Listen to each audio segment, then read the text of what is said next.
হ্যাঁ, সবাইকে ধন্যবাদ জানিয়ে আবার ছোট্ট একটা খুব সুন্দর অঙ্ক দেখো, এই সমকোণী ত্রিভুজের ক্ষেত্রে সমকোণী ত্রিভুজ 3, 4, 5 বা 8, 9, 10 এরকম বাহু হলে সেই ত্রিভুজটা কি হয়, সে তো ত্রিভুজ স্কয়ার ইকুয়াল লম্ব স্কয়ার প্লাস ভূমি স্কয়ার দিয়ে তোমরা বের করতে পারো।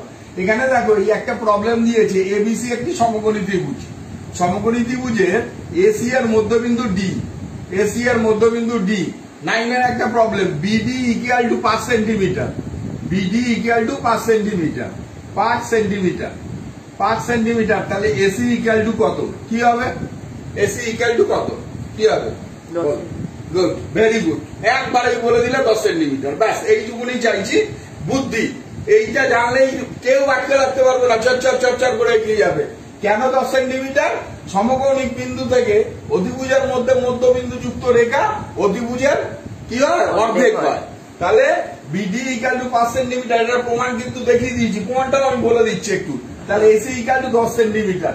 এইটা একটা ভিভিআই, এটা অ্যানুয়ালিতে একটা আসবেই। ক্লাস 9 এর একটা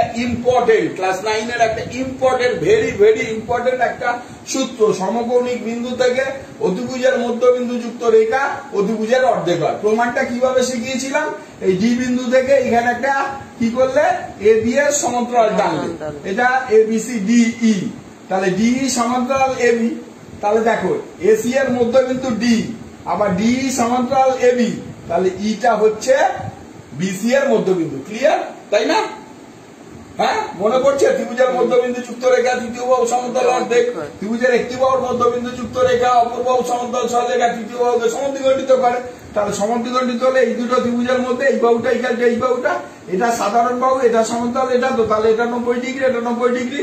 ত্রিভুজ দুটো সর্বসম হলে BD equal to DC, DC equal to AD, তো তাহলে BD equal to half of AC. খুব সুন্দর, এই দারুণ একটা সমস্যা।